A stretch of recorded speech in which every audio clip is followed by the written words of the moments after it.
e botar a apresentação na lapela aqui. Não, lapela não, na tela.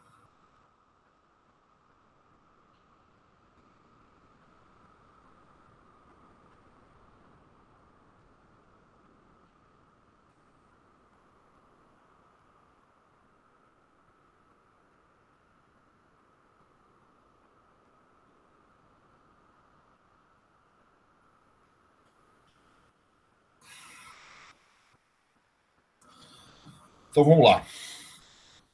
Suponho que vocês estejam vendo aí a lâmina do PowerPoint.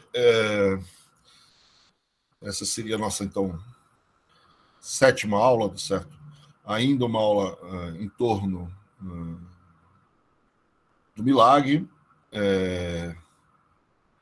mas com uma questão particular dentro do milagre, que é a controvérsia que existiu no final do milagre em torno da questão distributiva.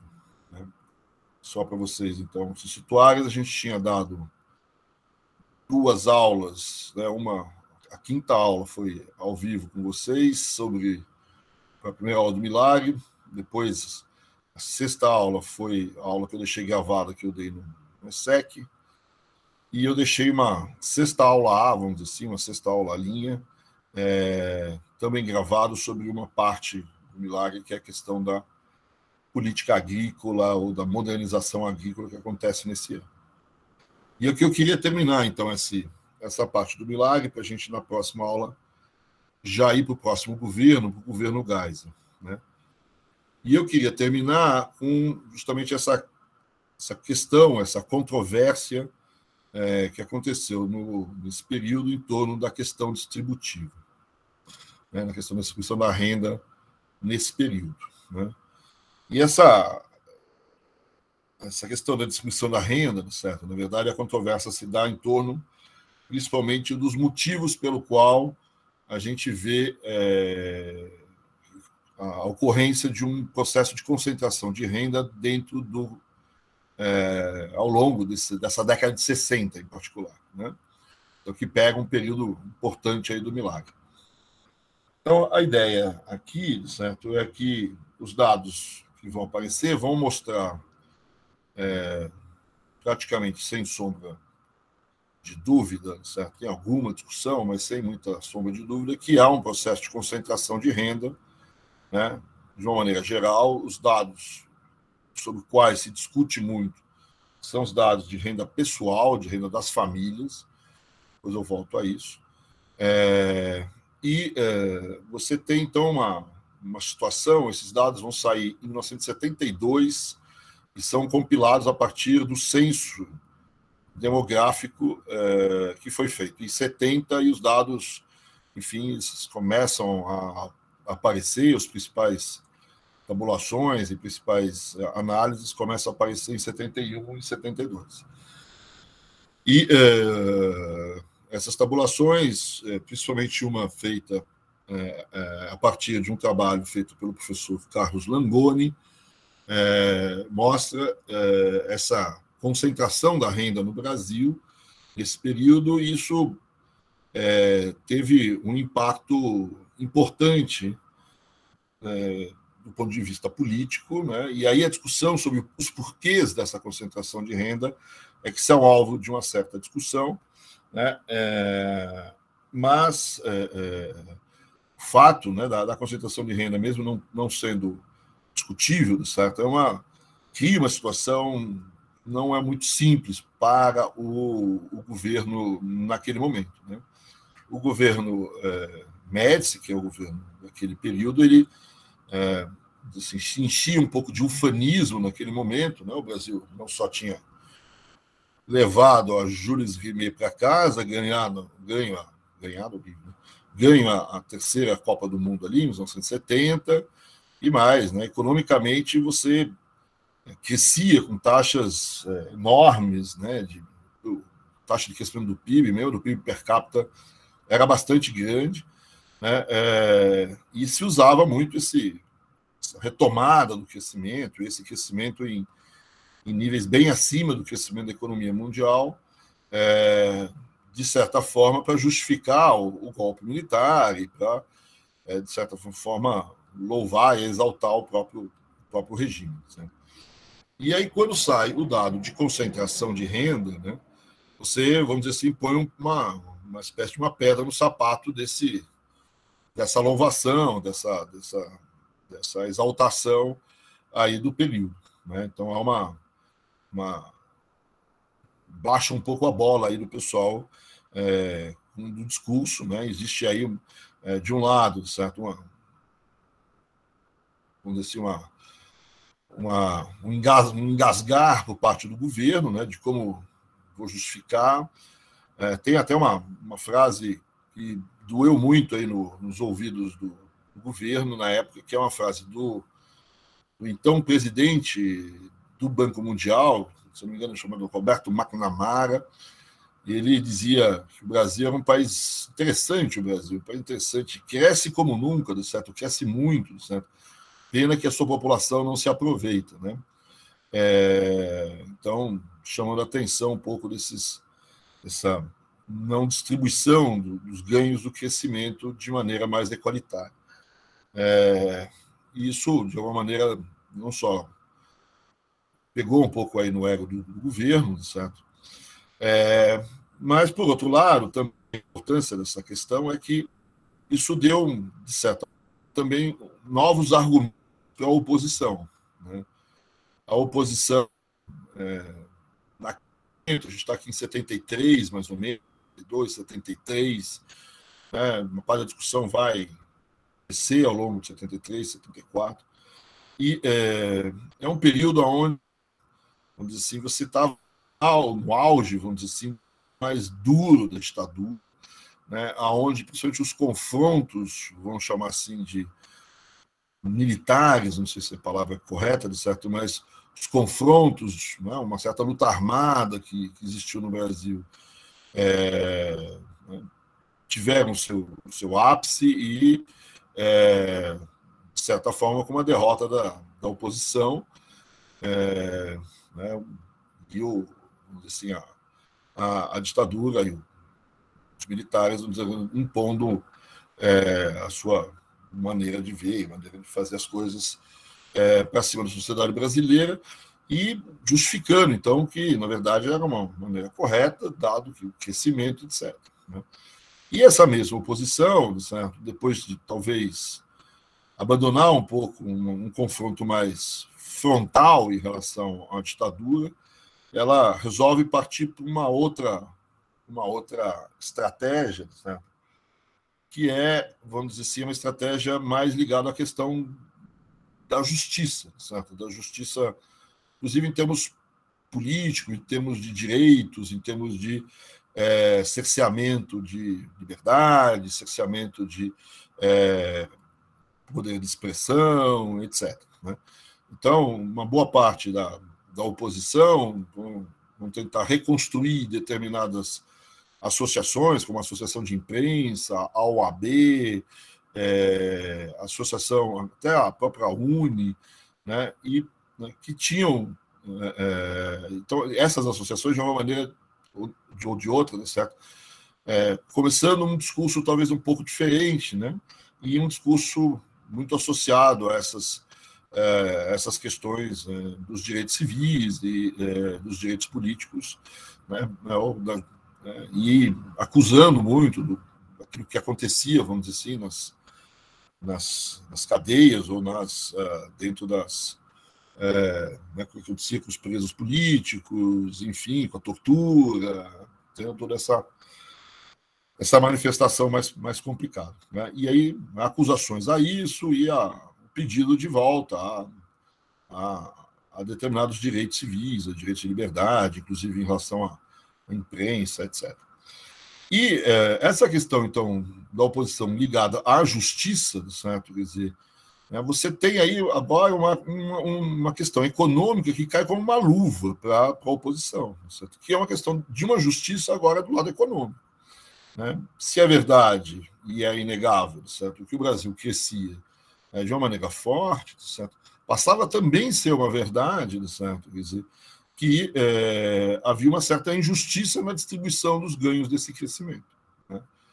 De que uma parte da sociedade se via privada ou recebia, vamos dizer assim, tinha rendimentos, vamos dizer assim, que até cresceram, certo? Mas de uma maneira muito inferior à de uma outra parcela da sociedade. Então, se junta à questão de uma justiça, uma questão da justiça mais de direitos políticos, civis, e de uma justiça, vamos dizer assim, pelo lado político, pelo lado jurídico, você consegue concatenar isso com uma questão econômica, né, com uma postura econômica. Então, essa questão da concentração de renda, ela deu um argumento novo para a oposição no Brasil, né? E o debate que a gente vai acompanhar aqui rapidamente, certo? Quer dizer, principalmente uma parte das explicações para essa questão da concentração da renda vai justamente enfatizar, assim, uma cultura dos militares, de certa forma, a uma redução da renda, né? Então, era um debate que tinha uma série de discussões econômicas, inclusive questões de dados, etc. E, ao mesmo tempo, vamos dizer assim, ela tinha uma ambientação muito, muito importante. Então, olhando um pouco mais perto as coisas, certo?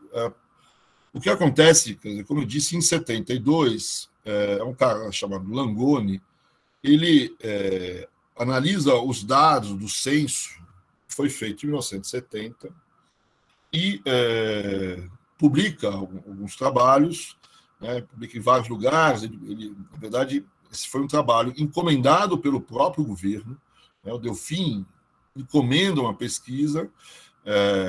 Essa pesquisa, inclusive, foi encomendada para a FIP, lá em São Paulo, na USP de São Paulo. E esse professor Langoni, que era uma pessoa que era do Rio, era da GV, faz esse trabalho junto com outros professores da FIP, e eles soltam, então, os primeiros resultados, né?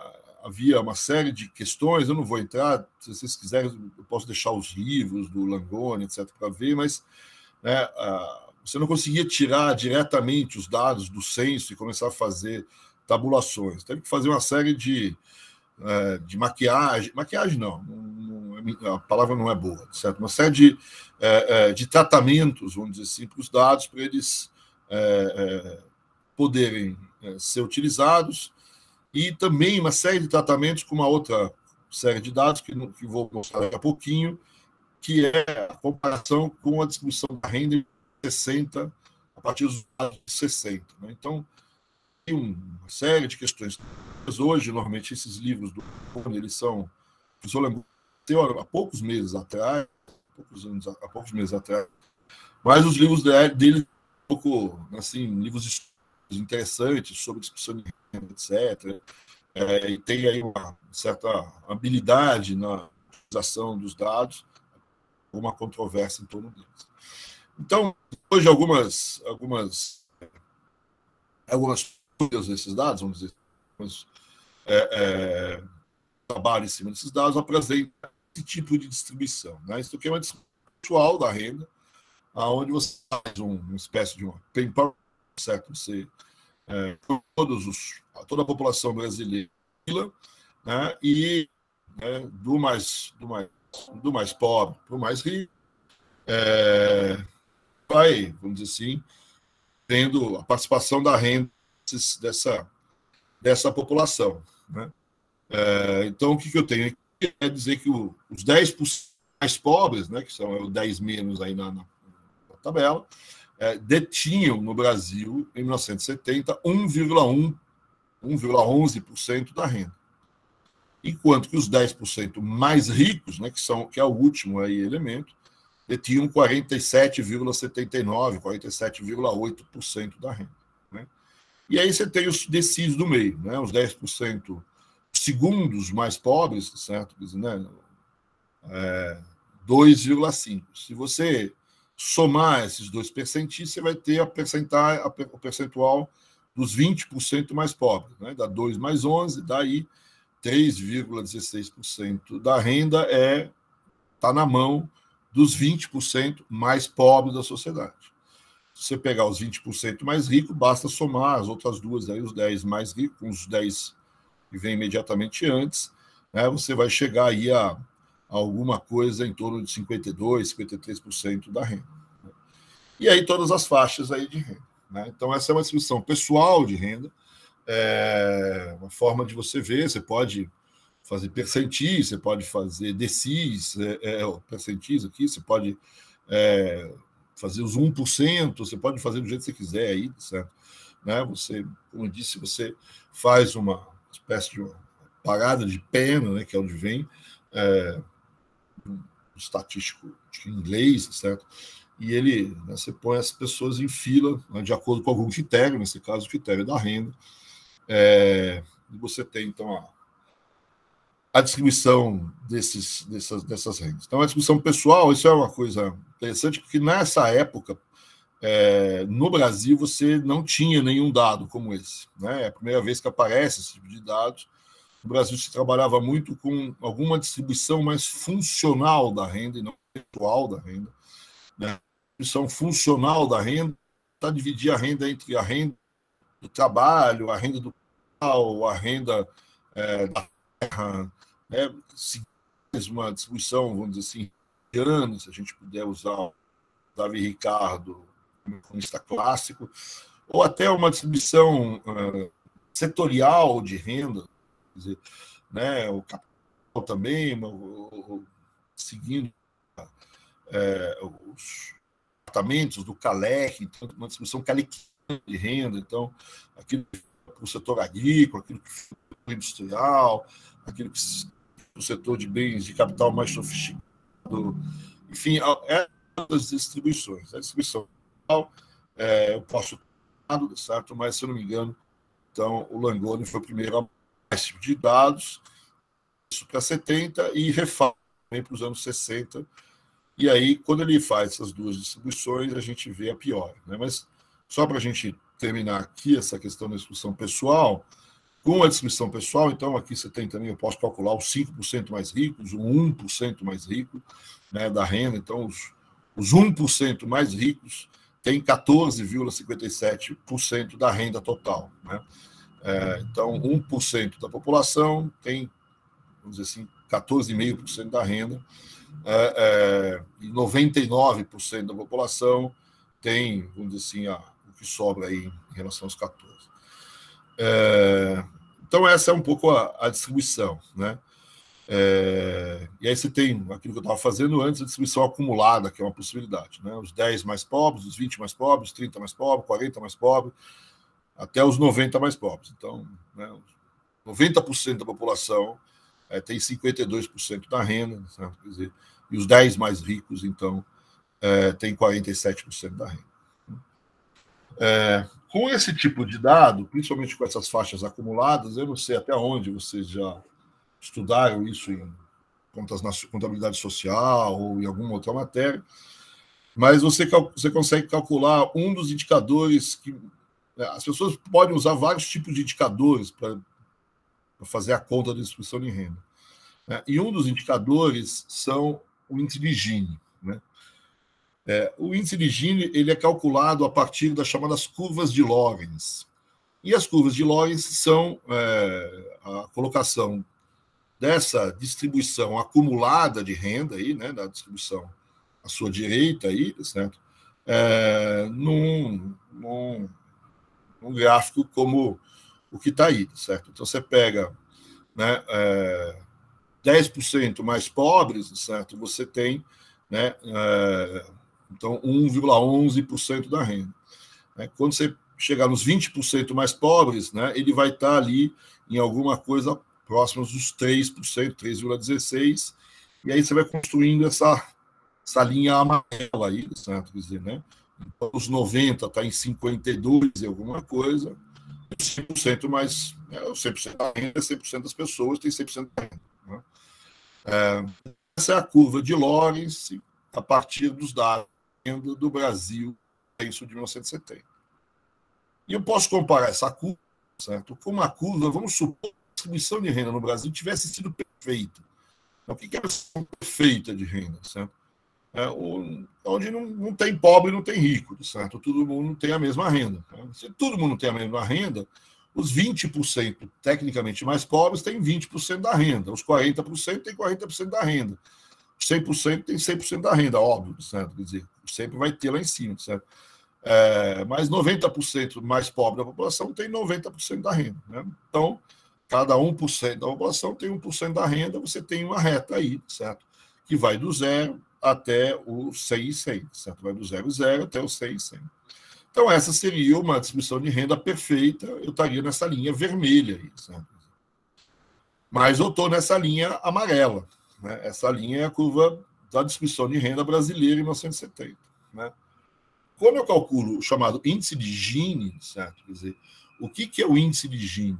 O índice de Gini é a área entre a curva vermelha e a curva amarela. Essa área que fica aí entre a corda e o arco aí que se forma nesse gráfico. E é dividido, certo, pela área que fica entre a curva vermelha e os eixos, né? Então, note, certo, quer dizer que esse é o índice de Gini. O índice de Gini, então, ele pega essa área que está aí entre as curvas vermelhas e amarelas, né, e divide pela área do triângulo total, aí, do vermelho e dos dois eixos, e aí você tem o índice de Gini. Note que quanto melhor distribuída é a tua renda, mais próximo essa curva amarela ela tende a ficar da curva vermelha.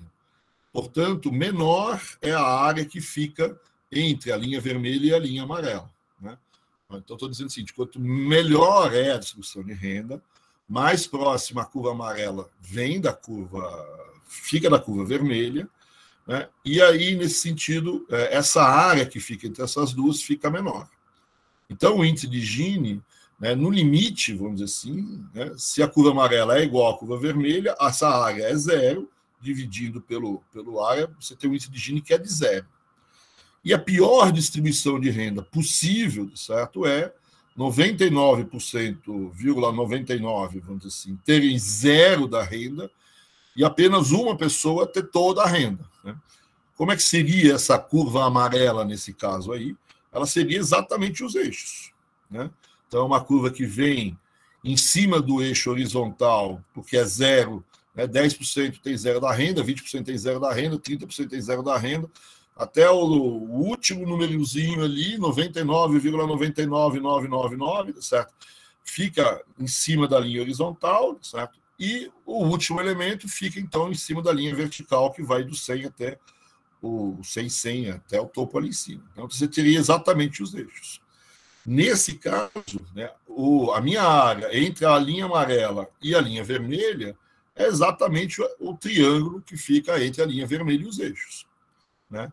Então, nesse caso, eu tenho duas áreas iguais, uma dividida pela outra, dá 1. Né? Você tem um número 1. Então, o índice de Gini varia de 0 a 1, e quanto mais perto de 1, pior é a distribuição de renda, né? Maior o índice de Gini, pior é a distribuição de renda, né? Se vocês já tiverem isso, eu peço desculpas por ter aí demorado uma explicação, certo? Mas talvez alguns de vocês não tivessem ainda visto esse índice. Então, esse é o índice de Gini do Brasil, certo? Essa curva de Lorenz, e aí você calcula o índice de Gini do Brasil, que é a divisão, então, dessa área que fica entre a curva amarela e a curva vermelha, e a reta vermelha, pela área que fica entre a linha vermelha e os eixos, né? Pelo triângulo aí, certo? Então, esse número vai dar, em 1970, 0,54, né? A gente sabe hoje, certo? Hoje, os dados de índices, né, do Brasil sempre foram mais ou menos esses, são sempre 0,6, 0,5, 0,6, 0,5, são índices muito ruins, né? Um país, vamos dizer assim, que tem uma distribuição de renda boa, normalmente tem um índice abaixo de 0,3, 0,32, ou 0, né, acho que os melhores no mundo hoje são 0,25, alguma coisa ali, né? Então, isso são os índices de Gini, certo? Quer dizer, e é isso que o o Langoni calculou esse índice de Gini de 0,54. Né? O dos Estados Unidos, que não é um país perfeito em termos de distribuição de renda, é 0,36, né? Para a gente ter uma referência aí. Né? O Japão, que é uma distribuição de renda melhor, tem 0,3, se eu não me engano, 0,30. Né? Agora, tem um detalhe importante. Né? A Etiópia também tem um índice de 0,3. Né? Então, vamos dizer assim, índice de Gini não quer dizer riqueza ou pobreza, quer dizer má distribuição da renda. Então, a gente vai dizer que os etíopes e os japoneses têm uma distribuição da renda semelhante, uma boa distribuição da renda. Né? Não quer dizer que os dois têm uma boa renda. Né? Obviamente que a boa distribuição da renda no Japão parece ser interessante. Né? Todo mundo é relativamente rico no Japão. E na Etiópia, todo mundo é igualmente pobre. Vamos dizer assim. Então, tem que tomar cuidado com o índice de Gini. Né? Você tem que sempre analisá-lo junto com alguma coisa como o PIB per capita. Né? Então, a renda no Brasil é baixa, tem o PIB per capita ou alta. Né? E o índice de Gini dá a distribuição dessa renda. Então, feita essa comparação, então, aí o que aconteceu? Ele calculou esses dados em 1970 que eu fiz, como eu te disse, e também calculou os dados, teve que refazer todos os 6 de 1960 e calculou esses indicadores para 1960. Né? Quando a gente olha os indicadores de 1960, a gente já percebe que tem alguma coisa um pouco melhor do que 1970. A gente vê que os 10% mais pobres em 1960 tinham um pouco mais da renda do que em 1970. Não era muito mais, mas tinha um pouco mais, tinha 1,17. Né? E os 10% mais ricos, né, tinham, vamos dizer assim, 39,66, tinham 40% da renda, enquanto que em 1970 eles já passaram a ter 47%, 48% da renda. Né? Então, por aqui já dá para perceber, certo? Quer dizer, já só com a distribuição em percentis aqui, certo? De que a coisa piorou entre 1960 e 1970. Né? E quando a gente plota, aqui a diferença entre as participações, você vê que todas as rendas, à exceção da mais alta, diminuíram sua participação. Só os 10% mais ricos que aumentaram a sua participação na renda. Enquanto que todas as outras rendas diminuíram a sua participação no total. Note que é participação no total. Depois eu vou mostrar uma outra coisa que é importante aqui, mas vamos ficar com isso por enquanto, certo? E os 5% mais ricos também cresceram, e os 1% mais rico também cresceu, apesar dos muito, muito, muito, muito ricos, 1%, ter crescido um pouco menos do que os 10% mais ricos. Né? E aqui está a curva de Lorentz em azul, certo? A curva de Lorentz de 1960. Você note que ela está mais próxima da linha vermelha. Está bem distante, mas ainda assim está mais próxima. E a linha amarela está mais para cá, né? Como se eu estivesse puxando a corda puxando o meu arco, né? Em direção aos eixos aqui. Né? Então, o índice de Gini, que a gente já tinha visto para 1970, quando compara com o índice de Gini 1960, você vê que ele piora. Né? O índice de Gini em 1960 era 0,5 para a gente aqui. Certo? E ele passa a ser 0,55, vamos dizer assim, também arredondando para 1970. Então é uma piora, e não é uma piora tão pequena, assim, parece pequeno, certo? Mas não é tão pouco assim, certo? Quer dizer, são 0,05 pontos percentuais, certo? No índice. Não é tão pequenininho assim, certo? Essa mudança.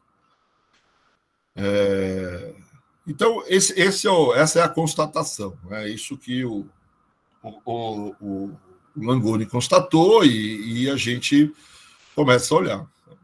Agora, um dado que eu queria mostrar para vocês, certo? É esse que está aqui, certo? Aqui eu tenho também as faixas de renda, certo? Quer dizer, e eu tenho aqui a renda média da faixa, né? A renda média da faixa. Então, e o que eu percebo aqui, certo? Que todas as rendas médias das faixas cresceram. Né? Se a gente colocar isso... Então, todas as rendas... Então, você pega, você dividir em 20 faixas, em 10 faixas aqui, ainda peguei algumas divisões um pouquinho das faixas mais altas. você percebe que todas as faixas de renda, a renda melhorou. Entre 1960, se eu pegar o que eu ganhava, se eu estou na média dos 10% mais pobres em 1960, eu vejo quanto que eu ganhava, eu era o elemento médio dos 10% mais pobres de 1960, e agora eu sou o elemento médio dos 10% mais pobres de 1970, a minha renda aumentou. Pouquinho, é verdade, mas aumentou. E se você faz no 1% mais rico, mesma coisa aconteceu. Em 1960, eu tinha ali uma renda, né, em cruzeiros aí de 2.000 e poucos, certo? 2.400, mais ou menos, em 1960. E em 1970, minha renda foi para 4.200, 4.300, 4.200 reais. Então, todas as rendas aumentaram. Então, aqui estão aqueles dados em números, aqueles gráficos em números. Então, os 10% mais pobres, a renda aumentou 28% entre 1960 e 1970. E os 10% mais ricos aumentou 66% entre 1960 e 1970. Os 5% mais ricos cresceram 75% a renda e 1% 74%. E as outras faixas? Vocês notem até que as faixas intermediárias é onde a renda média cresce até menos. Não é à toa que são as faixas intermediárias que têm, na coluna anterior, uma diminuição mais forte na participação total da renda. Você vê que são 1,25, 1,75 e 2,04. São justamente essas faixas, né, onde você tem aí um crescimento menor, né, das rendas. Né? Então, existiu... Né? Então, primeira coisa, o que aconteceu aqui? Certo? Quer dizer, a ideia é que, olha, todo mundo melhorou a sua renda no Brasil entre 1960 e 1970. Todo mundo ficou um pouco mais rico. Né? Portanto, se eu tivesse um indicador de pobreza, que é uma faixa de renda, eu diminuía a pobreza no Brasil entre 1960 e 1970. Mas os mais ricos, esse crescimento da renda é muito maior em relação aos mais pobres. Então, os mais ricos eles tiveram um crescimento de renda que é mais do que o dobro do crescimento de renda da faixa dos mais pobres. E se você pegar as faixas ali do meio, são maiores ainda. Então, essa é a primeira coisa que o governo vai chamar a atenção, certo? Quer dizer, olha, é verdade que a distribuição de renda medida pelo indicador de Gini piorou, mas vamos lembrar que todo mundo melhorou a sua renda. Certo? O problema que aconteceu aqui é que os mais ricos ficaram muito mais ricos do que os mais pobres, que também ficaram mais ricos. Mas o crescimento da renda dos mais pobres foi muito inferior ao crescimento da renda dos mais ricos, portanto, a diferença é muito grande. Né? Então, é como aquela situação, né, que eu e vocês, cada um de nós, começamos a nossa vida com um fusquinha, né, mequetrefe caindo aos pedaços lá. Certo?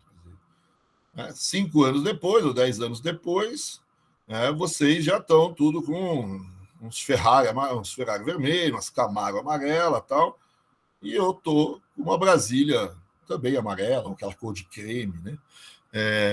Então, todos nós melhoramos, certo?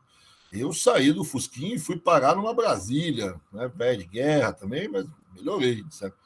E vocês saíram do Fusquinha e foram para uma Camaro, para uma Ferrari.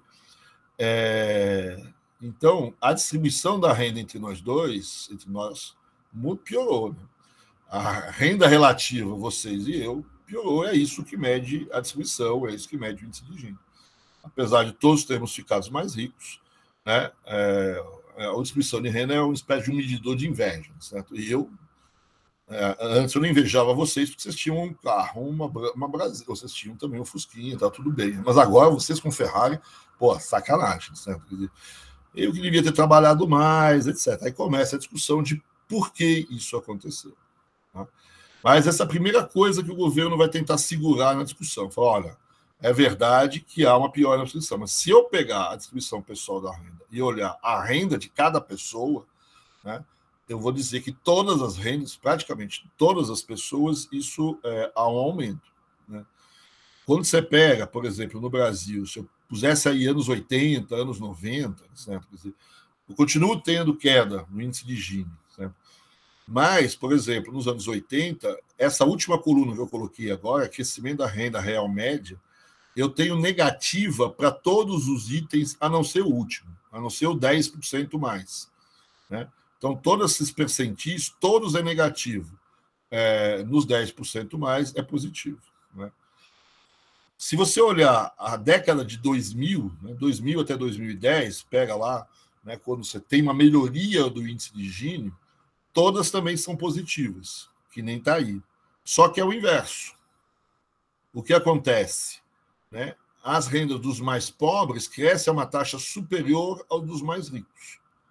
Né? Por isso que o índice de Gini melhora nos anos 2000, né? 2000 a 2010. Mas isso a gente vê no final do curso. Aí. Né?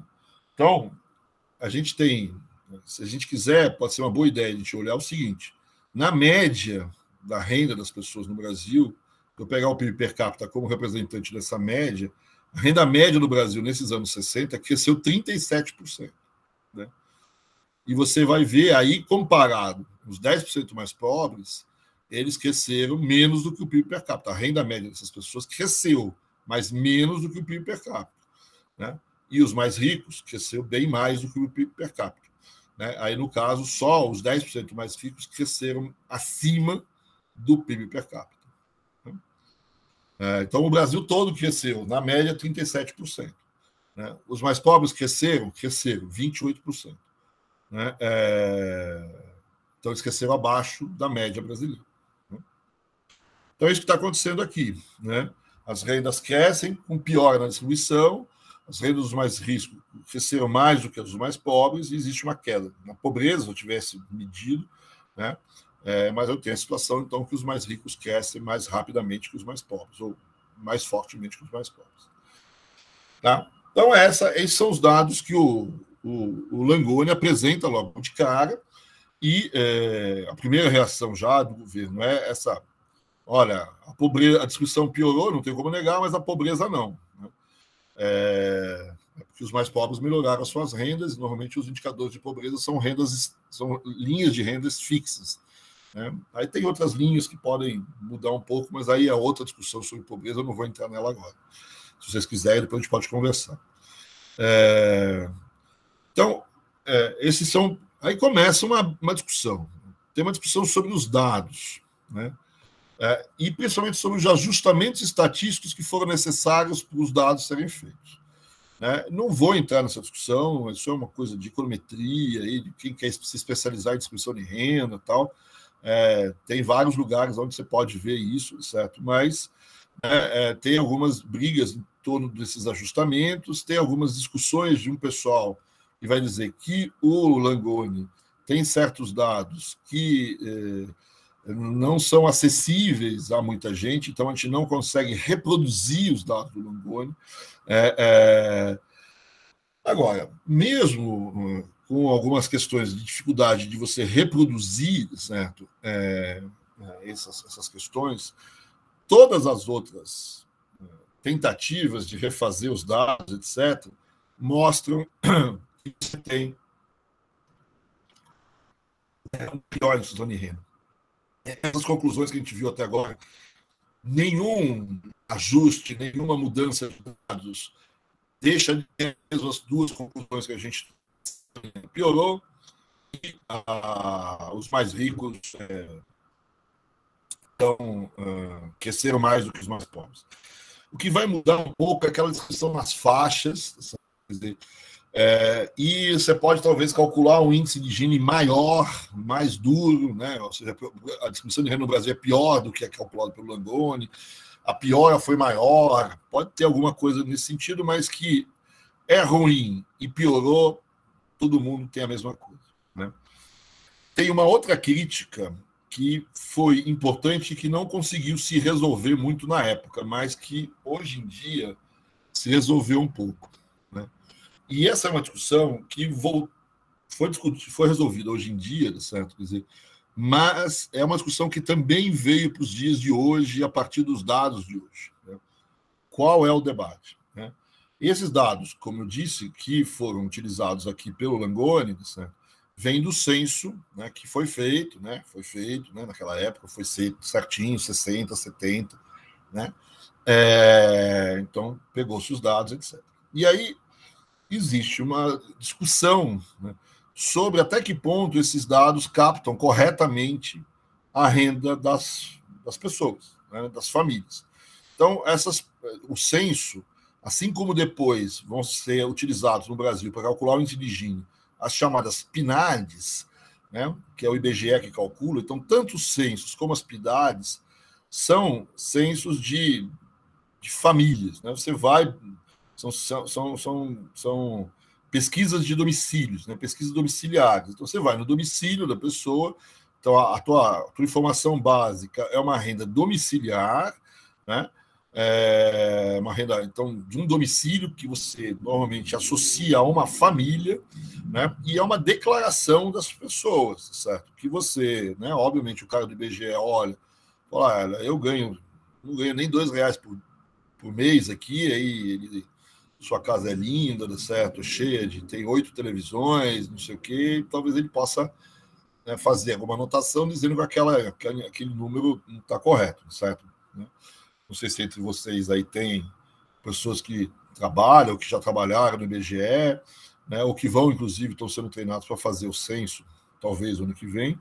A gente já teve vários, né, de vocês que fizeram esse tipo de trabalho, então vocês conhecem, alguns conhecem bem isso. E as PNADs é a mesma coisa, você vai nos domicílios, né, nas famílias, e faz as pesquisas. Então há uma crítica, certo, que você tem uma subestimação de certas rendas, né? Tem uma crítica que é uma subestimação das rendas dos mais pobres, porque você não consegue chegar neles direito. A ideia de que a gente sabe que o Brasil tem muito pobre, mas chegar no pobre e pegar os dados do pobre é muito difícil, né? Porque o pobre ele não está debaixo da ponte, certo? Ele está dentro da ponte, certo? Né? Dá aquele buraco que você vê ali dentro da ponte, certo? Então, e quando você vai fazer a pesquisa com ele, não é exatamente uma pesquisa simples, né? E, em tese, nessas questões de renda, por exemplo, a renda que você recebe de doações, certo? Ou do trabalho que você faz porque você lavou o vidro do carro da pessoa que estava passando na tua esquina, essas são rendas que deveriam ser calculadas, certo? Então, muita gente acha que tem problemas nesses dados.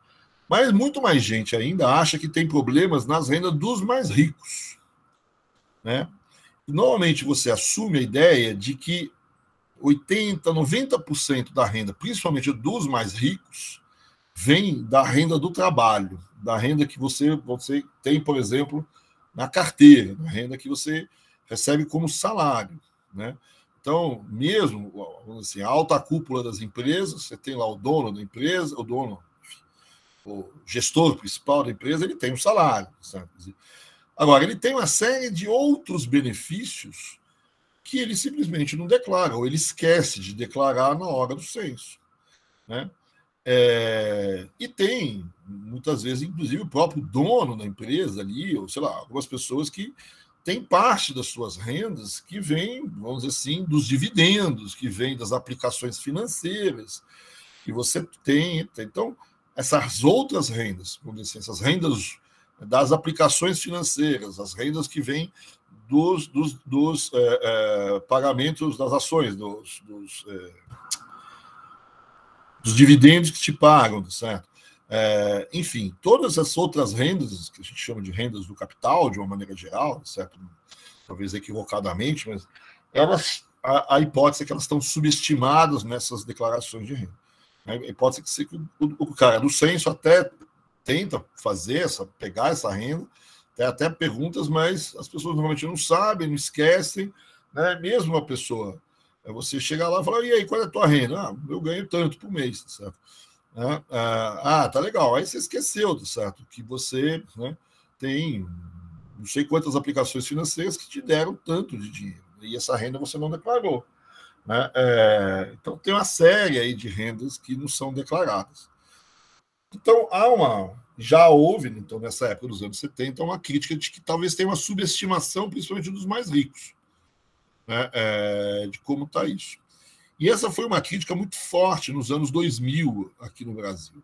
Quando saem os dados ali do Lula, e o Lula começa a virar o campeão da redistribuição, que os dados de Gini vinham caindo forte mesmo professores, por exemplo, ligados à esquerda brasileira, como o Reinaldo Gonçalves, lá na Federal do Rio, e a Leda Paulani, por exemplo, na FED de São Paulo, eles olhavam e falaram, mas é muito estranho você ter tido essa melhora na distribuição de renda nesse governo. Por quê? Porque o Brasil paga juros muito elevados. Esses juros muito elevados deviam se refletir nos dados, certo? Quer dizer, e ele fala, suponho que os dados, né, de censo de 2000, 2010, dos dados das PNADs, estão subestimando a renda dos mais ricos, né?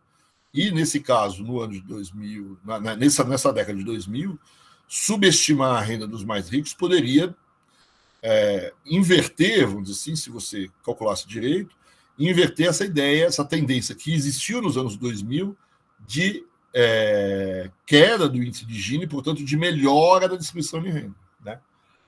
Aqui, no caso do Langoni, certo? O que poderia acontecer é uma piora dos dados, certo? Quer dizer, ou seja, o censo é ruim e piorou ainda mais. Então, eu estou, na verdade, subestimando o tamanho da piora da distribuição da renda, né? Então, isso foi uma discussão grande nos anos 2000, né? E essa discussão ela ganhou muito fôlego no mundo, no Brasil em particular, a partir de um livro de um cara chamado Piketty, não sei se vocês conhecem, mas é um livro que vocês deveriam se aproximar, ler, talvez, certo? Chama Capital no Século XXI. Piketty é um francês que estudou nos Estados Unidos, estudou com Atkinson, que é um dos melhores, mais especialistas em distribuição de renda. Ele tem uma pegada meio francesa, então uma leitura clássica, vamos dizer assim, ou até marxista em certos momentos, mas ele tem um trabalho de compilação de dados muito, muito forte. E ele faz duas coisas. Primeiro, ele não usa Gini, ele usa 1%, 5% dos mais ricos. Ele só calcula a renda dos ricões. E ele vai olhar se essas rendas aumentam ou diminuem. E ele, quando ele solta o livro dele, ele tem dado para o mundo todo de distribuição de renda. Menos alguns países, dentre eles o Brasil. Não tem dado de Brasil, todo mundo foi para cima do Piketty. Mas por que não tem o Brasil? Porque no Brasil não tem os dados que eu quero. No Brasil tem os dados das PNADs, as coisas todas, e eles subestimam a renda dos mais ricos, e eu estou justamente calculando a renda dos mais ricos. Então, eu não posso usar esses dados. E que dados você usa? Certo? Quer dizer, eu uso os dados, normalmente, das receitas federais dos países, né? Então, eu consigo dados junto à Receita Federal, dados que vêm a partir dos impostos de renda, né? E eu suponho que os dados do imposto de renda, apesar de existir subdeclaração do imposto de renda também, certo? E no Brasil ela também aparentemente existe, mas ele falou, mas as receitas federais, vamos dizer assim, os órgãos de receita, eles têm muito mais como punir, vamos dizer assim, a não declaração e forçar uma declaração mais correta do que o cara do IBGE. Né? O cara do IBGE pode até ser que consiga uma declaração mais correta, porque ele não é um cara que vai cobrar imposto, certo? Mas ele não tem, né? Ele não tem como, vamos dizer assim, comparar os dados. Né? O pessoal da Receita Federal ele percebe que se subestimou a renda, tanto é quando você cai na malha fina, muitas vezes é porque você subdeclarou e ele te pegou por algum motivo. Né? Quando eles, por exemplo, têm acesso às tuas transações bancárias, tá certo? Por isso que a Receita Federal adora impostos como a CPMF, certo? Porque eles têm acesso à conta corrente das pessoas, né, para poder calcular o CPMF. Então, eles adoram esses dados para poder ter acesso à movimentação bancária das pessoas. Né? E aí você percebe movimentação bancária estranha, muito acima da renda que você declarou, vai cair na malha, certo? Então, apesar de existir subdeclaração, a hipótese é que esses dados de Receita Federal são menos subdeclarados, vamos dizer assim, do que os dados de pesquisas domiciliares. Enfim, tem uma discussão aí. Né? Então, essa é uma discussão que pegou muito fogo no Brasil nos anos 2000, né? E, a partir disso, alguns autores recentes, né, eles começaram a tentar recalcular essas histórias, aqui estão a história dos índices de Gini do Brasil a partir dos censos. Né? Então, a gente vê aqui o censo de 60, de 70, que a gente estava vendo até agora. Aí tem, como eu disse para vocês, que estavam piorando os censos de 80 e não é o de 90, né? Porque o Collor também não fez o censo em 90, fez o censo em 91. Então, você vê a pior. Então, o pessoal tentando recalcular esses tipos de dados. Deixa eu só pegar aqui, se eu acho. E eu avancei um pouco na lâmina, depois eu volto. Você tem um livro que também acho muito legal de vocês lerem, está indicado na bibliografia de vocês, a gente vai voltar a esse livro no final do curso, que é uma tese de doutorado, se eu não me engano, da UNB, que chama Uma História da Desigualdade, a concentração de renda entre os ricos no Brasil, e ele ganhou o prêmio de melhor tese de doutorado pela Ampox, né, de Ciências Sociais, e virou livro há uns... tá aí, em 2019, né? Então, esse livro ele tenta remontar essas séries históricas, inclusive a série do Langoni, tá certo? Ele não consegue fazer as coisas para os anos 70, para os anos 60, mas ele consegue construir uma história a partir desses dados da Receita Federal. Né? Os dados que essa pessoa consegue, né, o Pedro Souza, que ele faz, esses que estão aí na lapela, que estão na tela, desculpa. Né? Ele refaz os índices de Gini das PNADs, isso ele consegue refazer. Ele mostra que, de fato, nos anos 90 para frente, 80, 90, 85, depois do plano cruzado, principalmente, né, há uma melhora na distribuição de renda, né, mas ele faz uma publicação parecida com a do Piketty, que são os dados de cima, as bolinhas pretas aí. Certo? E essas bolinhas pretas, o que elas representam? Quanto que o 1% mais rico da população brasileira tem da renda. Né? Então, ele faz exatamente como o Piketty faz no trabalho dele. Né? E aí ele conta uma história longa, que a gente não tinha isso no Brasil, porque a gente só tinha os dados do censo.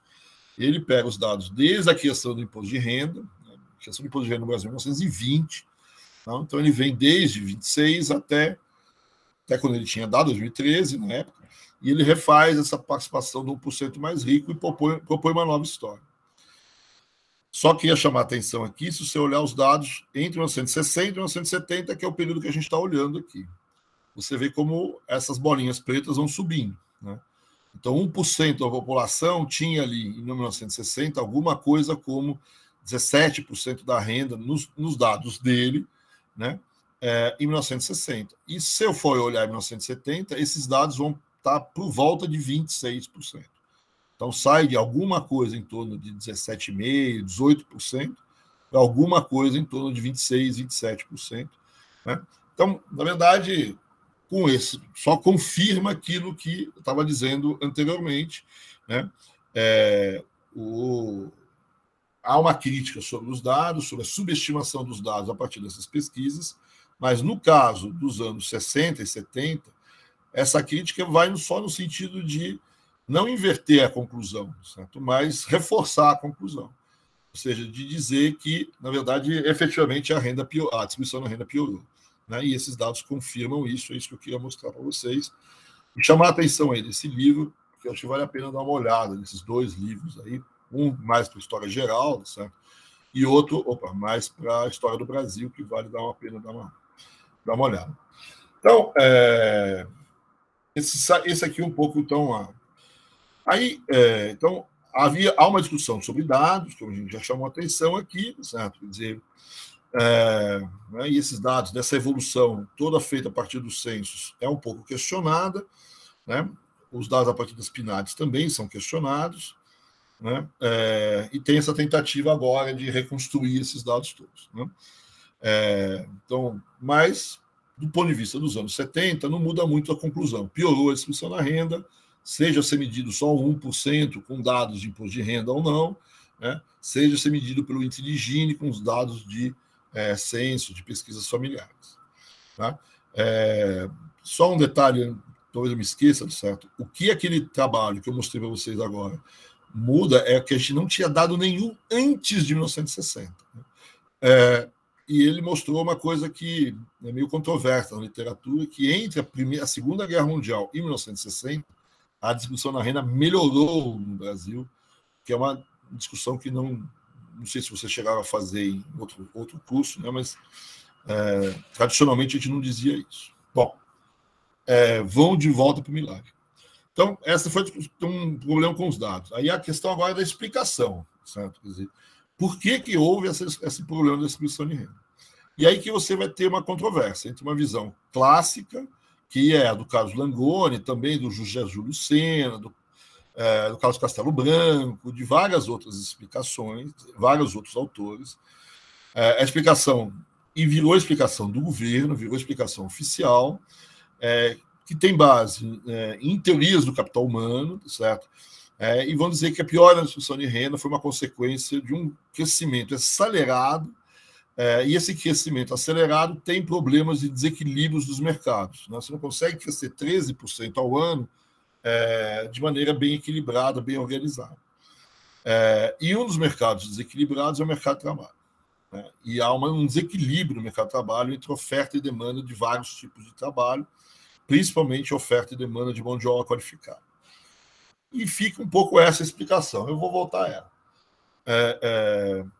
Do outro lado, você tem a explicação de uma outra parte dos economistas, certo? Quer dizer, né, alguns hoje são bastante conhecidos, né? Tem um americanista importante, que é o Albert Fischler, né? Tem um outro que não está aí, que é o John Wells. No Brasil tem o Baixa, tem o professor Hoffman, né, que trabalhou muito na Exalc, na Unicamp, um estatístico bastante conhecido. O Malan também teve nessa visão crítica, o Paul Singer, enfim. E o que eles vão dizer é que, na verdade, pode até ter esse problema de crescimento desequilibrado e problemas entre oferta e demanda na mão de obra e tal, mas o problema maior, certo? Para muitos deles foi basicamente a política econômica e as reformas do governo. Né?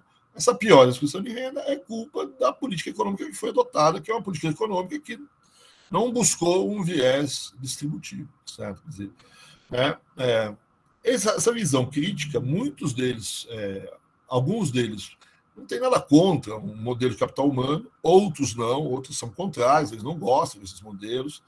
Esses modelos dos anos 60 são modelos inovadores, né, no Brasil, né? E eles preferem modelos de distribuição mais funcional da renda, que é uma coisa que a gente está acostumado, né, mais ligados à economia clássica, vamos dizer assim, né, a renda dos trabalhadores contra a renda do capital, contra a renda da agricultura, e essas segmentações desse tipo no mercado das rendas. Mas vamos pegar de novo. Aqui tem uma foto aqui do Delfim, que era o ministro da Fazenda, com o Langoni, o que está de pé à direita de vocês, certo? Com um óculos mais escuro, preto, certo? Quem está sentado é o Hernani Galvez, que é o presidente do Banco Central em 1970. Né? Só que essa é uma foto de 1980, é até interessante. Né? Então, o Delfim, em 1970, era o ministro da Fazenda. Em 1980, quando essa foto foi tirada, certo? Ele é o ministro do Planejamento, mas ele que manda ainda. O Hernani Galvez, em 1970, certo? Ele é o presidente do Banco Central. Em 1980, ele é ministro da Fazenda. Né? O Langoni, certo? Ele é o responsável pela pesquisa, certo? Em 1970. Né? Em 1980, né, ele vai ser o presidente do Banco Central. Né? Então, mudaram as cadeiras, mas as pessoas são as mesmas. E aqui uma foto aí dos estudos, um dos primeiros estudos onde o Langoni publicou, é uma revista famosa, Estudos Econômicos da FE de São Paulo, do IPE de São Paulo. Então, nos primeiros números dessa revista, né, no segundo ano da revista, ele publica o texto que vai começar toda a confusão, certo? Quer dizer, contra a controvérsia. Então, qual que é a visão do Langoni? Certo? Como eu disse, ele está dizendo, olha, o crescimento econômico acelerado provoca um aumento nas desigualdades em função de desequilíbrios dos mercados, né? Em especial no mercado de trabalho. Né? Eu tenho várias mudanças de composição que não crescem todas juntas, todas bonitinhos. Né? Então, eu tenho problemas de atributos, né? De demanda e oferta em termos de mão de obra, por sexo, por idade, por grau de educação, e também na locação localizacional. Nossa, está horrível ali, né? Tem um erro de português feio. Né? Se é campo versus cidade, ou se é regional, sudeste versus nordeste, se é setorial, agricultura versus indústria. Né?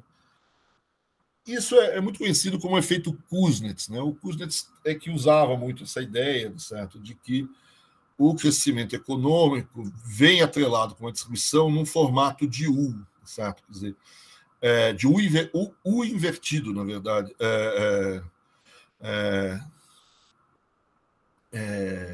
Então, no começo, o crescimento vem forte e a distribuição de renda piora, né? O U invertido aí, se você colocar o índice de Gini, né? O teu índice de Gini vai piorando, certo? No início. Né? Mas, com o tempo, você começa a ter os ajustes entre as ofertas e as demandas em cada um desses atributos ou cada uma dessas subdivisões do mercado de trabalho. Né? Então, é normal, assim, corriqueiro você ter isso que aconteceu no Brasil. Certo? Né? Um crescimento muito acelerado com crescimento da desigualdade em função desses desequilíbrios que você tem principalmente no mercado de trabalho, e é isso que é muito captado, então, pelas rendas das famílias, porque são rendas que vêm muito do mercado de trabalho. E é isso que dá para perceber ali. O Langoni, em particular, ele vai usar isso, né, vai usar essa explicação, mas ele vai detalhar uma parte dessa segmentação com mais afinco, certo? Que é a parte idade, educação, certo? Que ele vai usar com mais detalhe. Então, o que ele vai chamar a atenção, no fundo, a explicação é o seguinte: eu tenho uma expansão acelerada da demanda por mão de obra qualificada no Brasil. Né?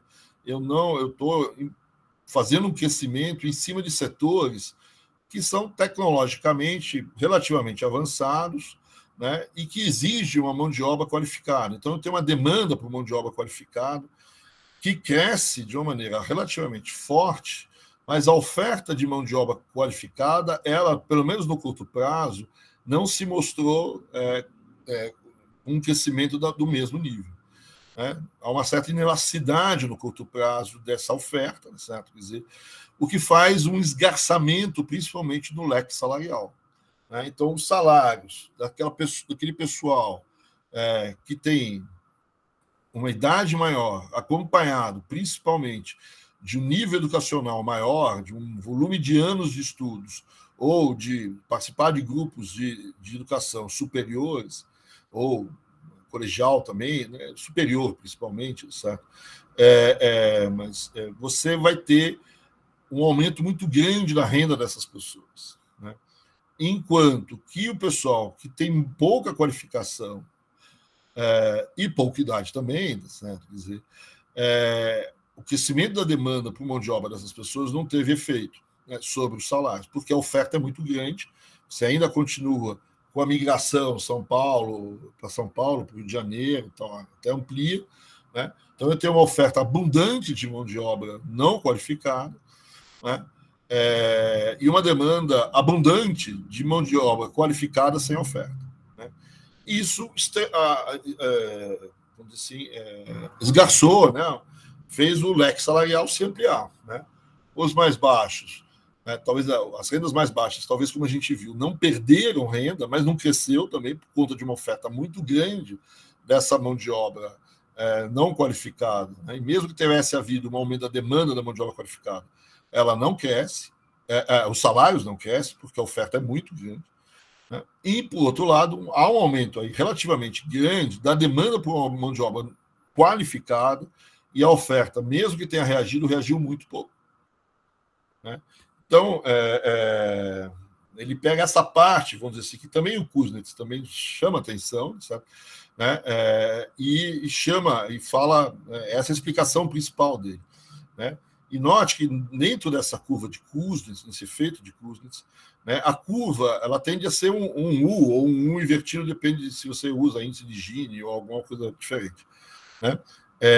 Ou seja, vai e volta. Então, o que ele está dizendo, o Langoni falou, olha, piorou, porque eu estou no momento do desequilíbrio, mas vai melhorar. Né? Vai melhorar por quê? Porque vai aumentar a mão de obra no Brasil qualificada. esse aumento dos salários vai chamar muito a atenção, né? E as pessoas vão se qualificar, né? Vai ter uma corrida em direção à educação, ao emprego, para buscar o emprego qualificado, as pessoas vão se qualificar, certo? Então vai ter um crescimento da demanda por melhores índices educacionais, certo? Isso vai acontecer, né? Na época, o Simonsen, o Mário Henrique Simonsen, que depois de ser ministro, né, ele vai ser responsável pelo Mobral. O Mobral é uma tentativa do governo, na reação a essas questões de distribuição de renda, em fazer um movimento para a erradicação da pobreza. Não deu lá muito certo, da pobreza não, do analfabetismo e da educação de pessoas em idade já mais avançada, né? Então, movimento brasileiro de alfabetização. Então, para o Langoni, certo? Isso naturalmente iria acontecer, porque as pessoas vendo essa vantagem nos salários, você teria um efeito que as pessoas aumentariam a oferta de mão de obra qualificada, e o governo também buscaria também melhorar essa qualificação da mão de obra através de políticas de qualificação de mão de obra, inclusive políticas educacionais, né? Então, essa é a explicação do Langoni. Tem aqui alguns dados para corroborar essa explicação, que é a participação aí dos analfabetos, etc., na população economicamente ativa, certo? Quer dizer, então, você vê que tem já uma melhora, né? Os analfabetos diminuem, certo? Mas vai aumentar, né? Sai o analfabeto e aumenta aquela pessoa que tem nível só primário, certo? Quer dizer, né? Depois, né? Os outros também está faltando uma vírgula. No ginásio, 5,16, né? E 8,03. Você vê a educação superior, ela aumenta, certo? Mas ainda é 2% da população, certo? 2% contra, né, 55%. Né? Só aqui eu já tenho um desequilíbrio gigantesco no mercado. Né? Eu tenho uma diferença entre os setores de maneira muito forte. Então, a educação está muito desequilibrada. Cara. Tem um volume de pessoas, sem nem ter o privado, certo? Que pode até ter diminuído um pouco, certo? Mas ainda assim, vamos dizer assim, é muito grande, certo? É muito grande se comparado com o superior. E aí, na tabela seguinte, eu tenho os prêmios relativos, certo? Quer dizer, qual é a renda relativa dos grupos, né, por nível educacional. E você vê aí o que a gente está dizendo. Né? Então, os analfabetos, né, aqui não é um dado que eu possa comparar, eu acho que é uma renda relativa, então, eu não estou dizendo. Relativamente, vamos dizer assim, os superiores aumentaram o prêmio e os analfabetos diminuíram os seus prêmios, né? Como é uma renda relativa, né? Então, sempre dividindo pela média, então eu não estou dizendo que a renda dos analfabetos diminuiu, não é isso aqui, certo? Relativamente diminuiu, tá? E a do relativamente subiu, né? Então aqui é uma espécie de um prêmio pela educação, certo? Quer dizer, então, a educação superior é elevadíssima. Valia muito a pena. Certo? Quem fez faculdade nesse período ganha a grana, certo? Vai ver mesmo, muita gente, o Baixa e várias pessoas que testam um pouco a tese do Langoni, eles vão concordar, né? Ele vai dizer, olha, o que acontece é que todas as empresas, mesmo as empresas onde isso não devia acontecer, tanto e tal, né?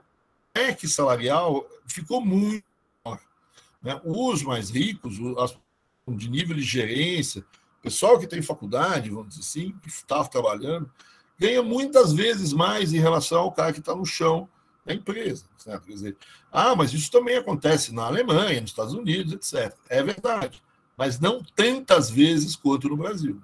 Quer dizer, o problema é o tamanho do leque salarial aqui. Tá? Então, aqui a tese do Langoni bom, isso é um problema, de fato aconteceu, mas é fruto do crescimento muito rápido e é um desequilíbrio reversível, vai melhorar daqui para frente, né? A gente viu que não melhorou tanto assim, certo? Aí tem, então, alguns questionamentos das modelagens, questões sobre os dados, né? Então, como eu já disse aqui, né? Já falei sobre essas questões dos né? Mas, por exemplo, o Malan e o Filho, eles vão dizer, olha, o Langoni explica uma coisa muito importante, que é a grande dificuldade explicada pela escolaridade. Né? E, efetivamente, tem um papel muito grande no total da distribuição, mas o maior ficou fora da aplicação. Então, o que o Malan e o Fischler estão pegando os dados do próprio Langoni fora, né? Ele pegou o principal componente, explicou, está aqui, o componente é educação, mas esse principal componente explica 25, um terço do total, e o resto da pior distribuição. Então, do total da distribuição, 30%, da pior distribuição de renda, 30% é ligado à educação, mas não explica tudo, certo? E o resto, né? Não tem mais nada, certo? Quer dizer, então essa é uma contestação do Malan, do Fischler. O Fischler também ele chega a dizer o seguinte: olha, os dados de educação aqui eles foram imputados, não é tão simples assim, né? E, na verdade, educação e ser rico, né, não é um sinônimo no Brasil. Certo? Você ter faculdade e ser uma pessoa que tem posses, né, ser dona de capital, é uma coisa quase com uma correlação perfeita. Então, o que o Fischler está dizendo é que, na verdade, o que o Langoni está usando e está atribuindo à educação, eu posso já atribuir ao efeito riqueza, certo? Quer dizer, são os ricos que ganhavam mais porque eram ricos e eram educados, certo? Quer dizer, né? Então tem aí uma correlação, vamos dizer assim, entre essas duas coisas. Não sei se é só educação, é o fato do cara ser rico já, certo? Então está escondendo alguma coisa aí de uma outra renda, que não uma renda que decorre só da educação, mas que decorre da riqueza dessas pessoas, né? E o Hoffman também aí discute a questão dos resultados da renda do trabalho, que falta a renda do capital, como a gente já chamou a atenção, e aqui o dado a gente já viu. Então, esses críticos eles vão tentar explicar uma outra parte e colocar uma outra história nessa história, né? E eles vão culpar aqui quem? A política econômica do governo militar, né? Então, quais são os elementos importantes aqui? A política econômica, principalmente ligado à questão salarial, né, que a gente viu quando a gente falou do PAEG, que até pelo menos 68 você tem um aumento salarial, os salários mínimos, eles tendem a cair nesse período, né? Quer dizer, e em 67, 68, já com Delfim, tem uma mudança na regra. Mas aí o que acontece? Como às vezes você faz uma política de salário. Você tem uma regra para aumentar o salário. Não aumentar o salário, ela pode ser interessante porque você garante um aumento de salário para as pessoas. Mas em situações de crescimento forte e de situações onde o mercado de trabalho está pressionado, essa regra também pode significar um limite ao aumento dos salários. Eu vou dar o que o governo mandou dar, não vou dar mais. E só aquelas pessoas que têm poder, certo, para negociar é que conseguem fazer um salário acima da regra, né? E essas pessoas são justamente as pessoas que têm maior, né, capacidade de arguição, ou da onde o trabalho é mais necessário e pouco substituível, onde não tem, onde a elasticidade de substituição não existe, certo? Quer dizer, eu não consigo mandar o cara embora e chamar um outro para um salário menor, porque não tem outro, né? Então, a política salarial, até 67, foi de arroxo. E depois de 67, foi de segurar os salários, quando talvez, se não tivesse políticas salariais, como o mercado de trabalho está pressionado, você está crescendo 10% ao ano, mesmo a mão de obra não qualificada tem demanda crescente, talvez ela pudesse até ter algum aumento maior, né, mesmo com uma grande oferta, certo? Mas eu fiz algumas coisas que dificultaram com que esse crescimento da demanda se materializasse aumento de salário. Uma delas é ter uma política salarial que, se ela não mais faz arroxo, ela também não mais promove aumento, certo? Ela dá uma certa estabilidade nos salários, mas você também não consegue barganhar e ganhar mais. E essa barganha não vem mais, até porque não tem sindicato, né? Os sindicatos estão todos sob intervenção, as associações de defesa de setores que defendiam a renda das classes mais pobres, etc., como os sindicatos agrícolas, estão todos eles sob intervenção, as associações, etc. Então, você está num ambiente onde não tem essa possibilidade, né? Outra regra que era importante é o emprego. O que é as empresas, principalmente menos qualificadas,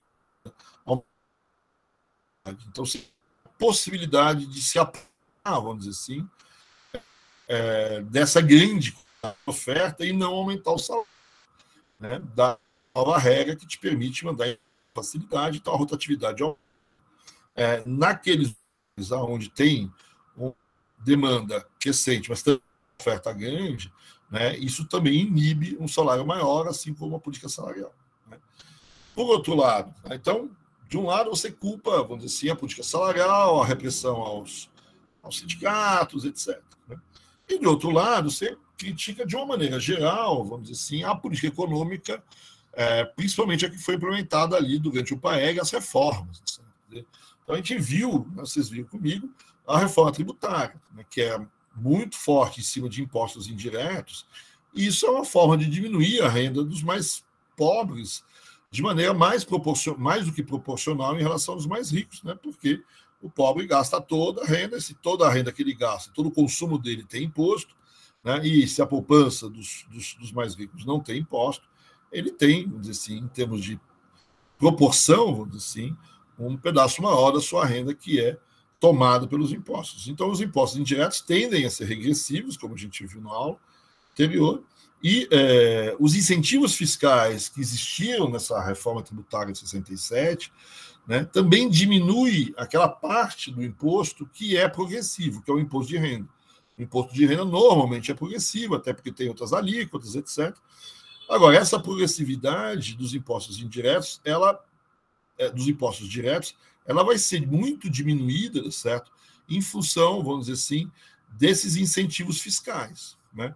Então, você tem muito incentivo fiscal às rendas do não trabalho, né? Das rendas do capital, né? As bonificações que se recebem em dinheiro, os dividendos das ações não pagam imposto, os juros dos títulos públicos também estão isentos de impostos, várias aplicações financeiras também não têm rendas que não pagam impostos, né? Uma parte importante dos lucros empresariais, o imposto de renda de pessoa jurídica, paga muito menos imposto do que o imposto de renda de pessoa física. Então, tem uma regressividade que vem pela forma como você contabiliza a renda do trabalho, que ela mais pega, certo? E você tem uma série de isenções, por exemplo, você pode descontar o médico, você pode descontar as escolas, você pode descontar empregada doméstica, antigamente não podia.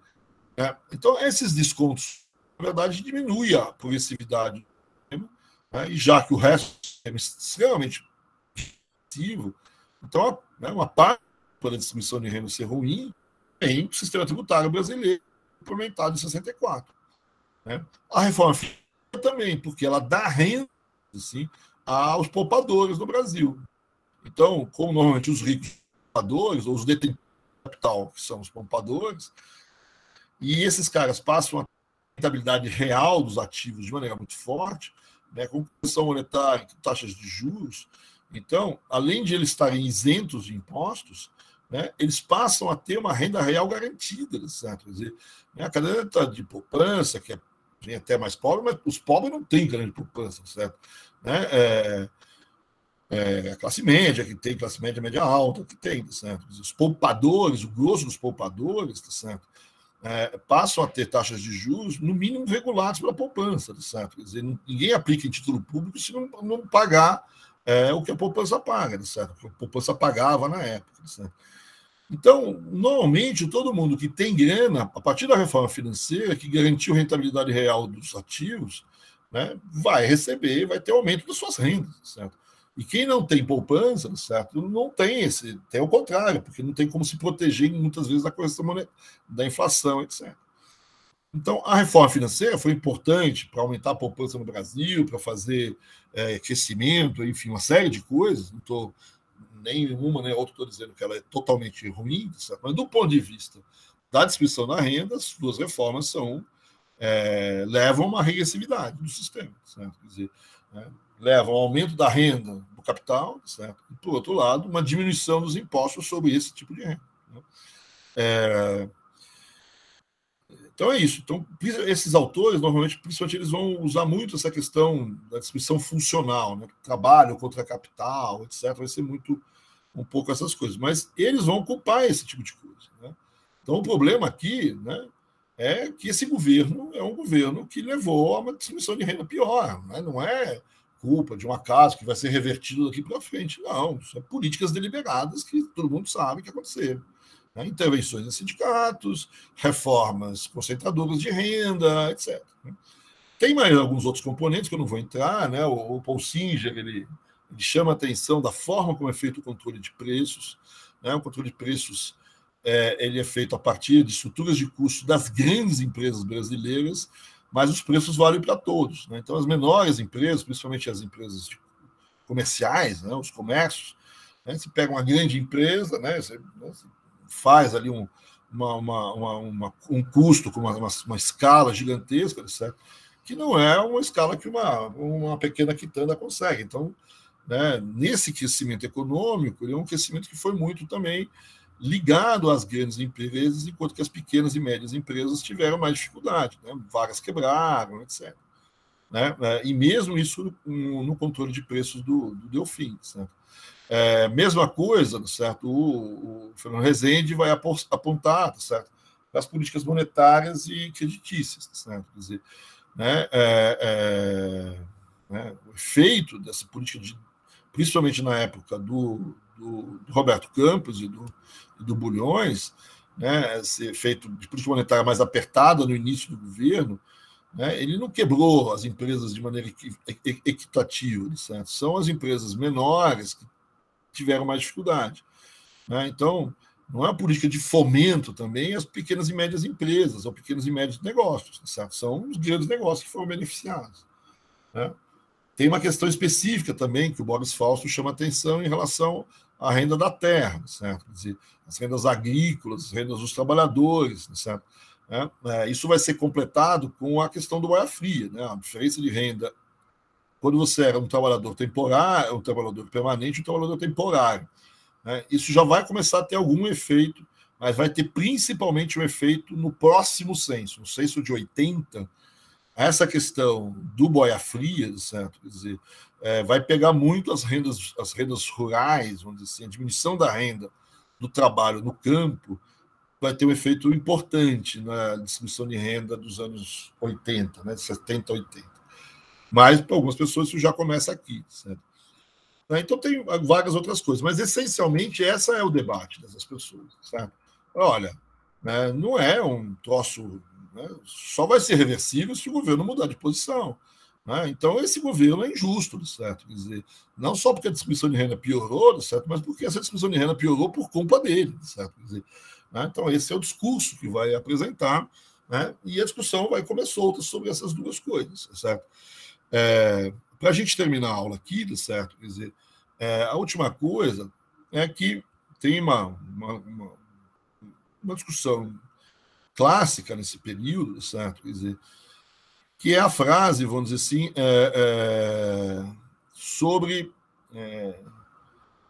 a chamada teoria do bolo.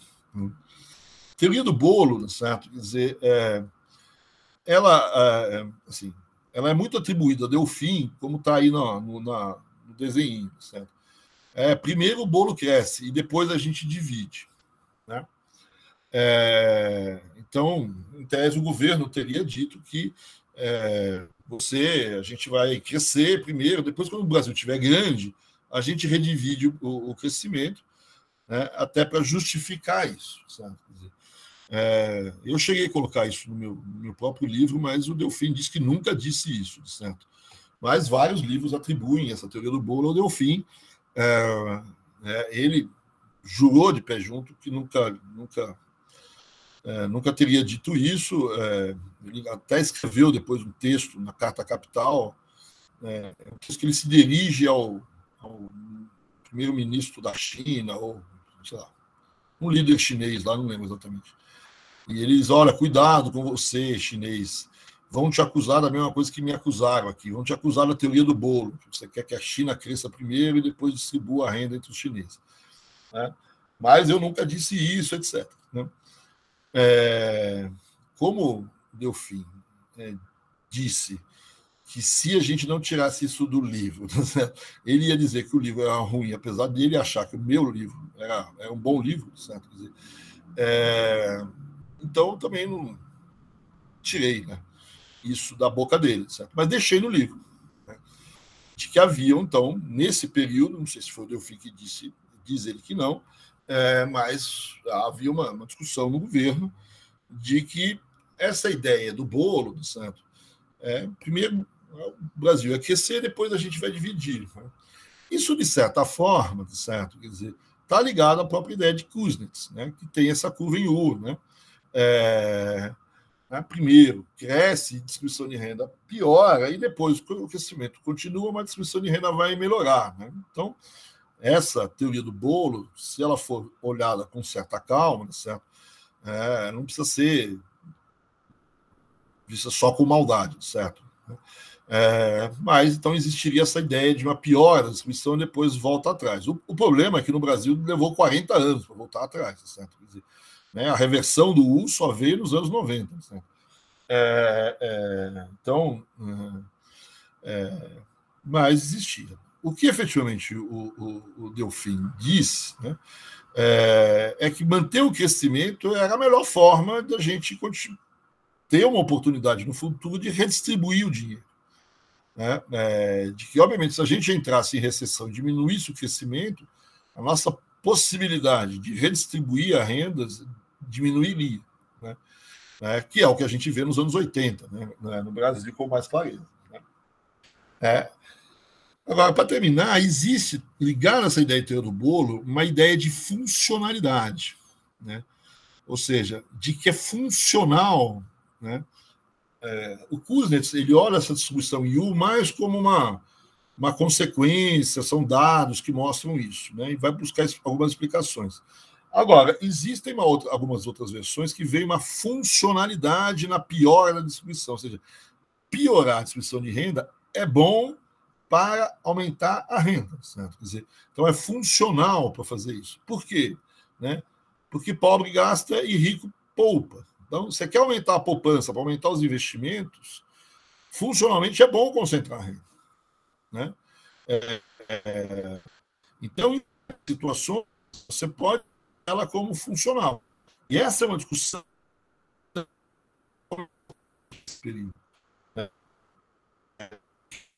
a ver a teoria do bolo, na verdade, questão de funcionalidade.